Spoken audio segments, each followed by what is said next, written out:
आङो अलरेडि तामुलपुर जिल्ला बिपिएफनि आफादगिरि बिपिएफनि केन्डिडेट गतिके आरो फैगौ सानाव बिपिएफनि गभर्नमेन्ट जानो थांगासिनो गतिके कोनो बाथ्रा बिदि बिपिएफ गारनायनि बाथ्रा फैनो हाया आरोखि बेखौ सोरबा दस्रा चक्रआसो बुंदों आंथ' बुङाखै गतिके आंनि व्यक्तिगत बाथ्राबो नङामोन आरो जों अलरेडि दिहुनदो सोर बुंदो बे बाथ्राखौ आङो अलरेडि तामुलपुर जिल्ला बिपिएफनि आफादगिरि बिपिएफनि केन्डिडेट गतिके आरो फैगौ सानाव बिपिएफनि गभर्नमेन्ट जानो थांगासिनो गतिके कोनो बाथ्रा बिदि बिपिएफ गारनायनि बाथ्रा फैनो हाया आरोखि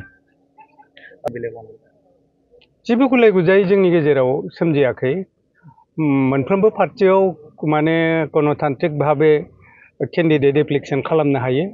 जोंनि पार्टियावबो गरेस्वर समष्टिनिफ्राय आंजों लोगोसे आरो सानै दैदेनगिरिया केन्डिडेट बिस्रायदो बेथ' मोनसे पार्टिनि सिस्टेमनि बाथ्रा आरो हाइकमान्डआ जायनो टिकेट हरो बे केन्डिडेट जागोन बेनो आरोखि आङो 100% टिकेट मोनगोन होननानै फोथायनाय दं आङो जिल्ला प्रेसिडेन्ट हिसाबै मावनायनि थाखाय पार्टिखौ जोङो गाज्रि समावबो हमथानानै मावबाय थादों आरो दिनै जोङो तामुलपुर जिल्लायाव मोनफ्रोमबो समष्टि होनना बुंजोबनो हायाबाबो जोङो माने मोनथामसो समष्टियाव देरहानायनि जोंहा बिराद मोजां पिक्सार फैबाय गतिके टिकेट आङो मोनगोन बेयाव जेबो उसुबिदा गैया आरोखि नैबे समाव जोङो सोर बेसेबां खामानि मावनो हाखो सानाखै दाबो माबेखौ सोर बांसिन मावखो जोंनि बेसिक जिखिनि खामानिमोन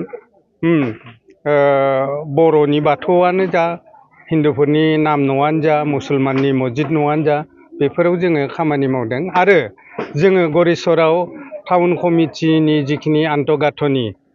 जोंनि कालचारेल स्टेज गरेस्वराव जोंनि बिबा भवन माने टाउन कमिटिनि अफिस बिअ अफिस बेफोरखौ जोङो लुखांनानै खामानि मावदों आरो जोंनि बिपिएफनि दिनावनो जोङो जितु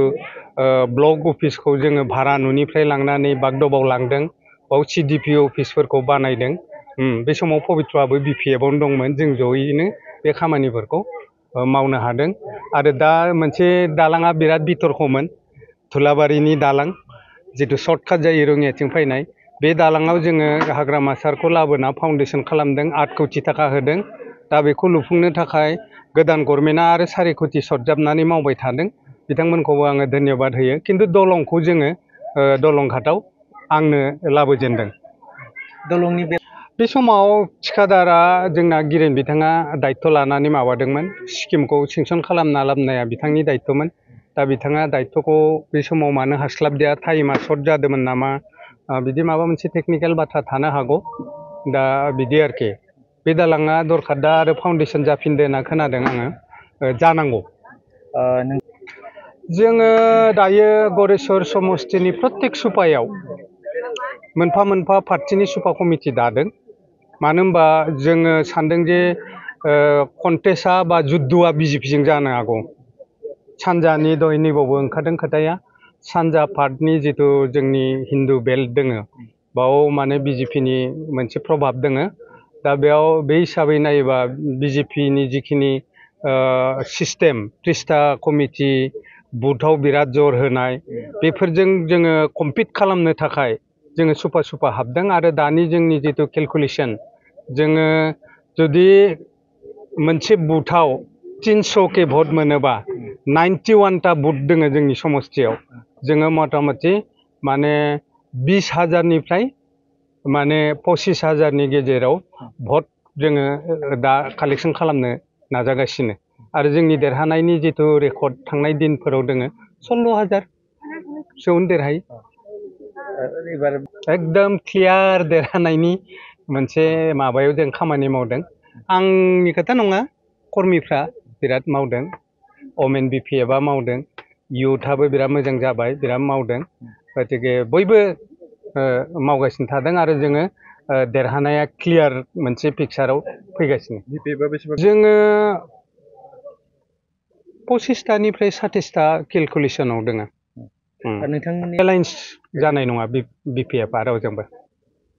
जों हारसिं गेलेगोन बिथाङा गावनि दलनि स्थितिया जिहेतु बारा मोजां नंला बेनि थाखाय जोंजों एलायन्स जानो गोसो जानायखौ फोरमायदों बेनि सायाव रायज्लायबाय थादों दाबो रायज्लायनाया एकदम फाइनेल जेबो स्टेजाव सफैयाखै दा ओंखायनो मा जाहैमारो बे खोथाखौ बुंनो हाथ'वाखै आरोखि फैयोबा नोंथांमोना लागोन जोंनोथ' नैफोराव नाङा दा गोजौआव जुदि टेकनिकेलि बेनिफिट नुयोबा हयथ' लानोबो हागौ